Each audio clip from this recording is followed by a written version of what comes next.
Clinically stable na si Senador Rodante Marcoleta matapos ang ilang araw na gamutan sa PNP General Hospital.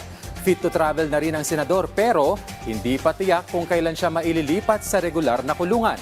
Yan ang ulat ni Ryan Lesiges.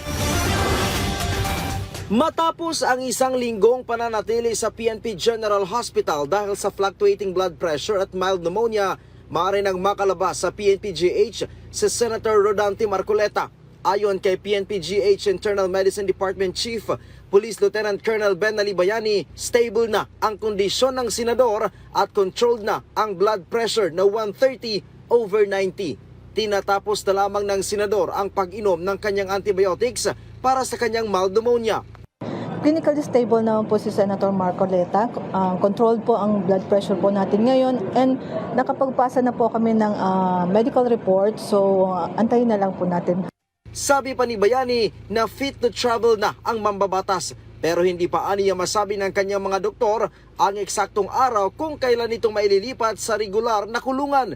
Meron na rin aniyang resulta ang isinagawang 2D echo test kay Senator Marcoleta, subalit tumangging sabihin ito sa mga media. Nirecommend lang po natin siya na for completion po ng antibiotics sa kanya, then anytime po pwede naman na po siyang umarap po sa kanya. Nilinaw din ni Bayani na nananatiling mahigpit ang ipinatutupad nilang protocol sa loob ng pagamutan gaya ng pagsusuot ng face mask. At tapos na po yung pag-uusap doon, na-clear na po lahat yun. So meron na pong coordination between us and the CIDG. So maayos na po yun sa coordination po natin. Nitong nakaraang linggo, sinita ng Sandigan Bayan ang sunod-sunod na pagtanggap ng bisita ng mambabatas kahit na meron itong pneumonia. Mula dito sa Campo Crame, Ryan Lesiges para sa Bayan.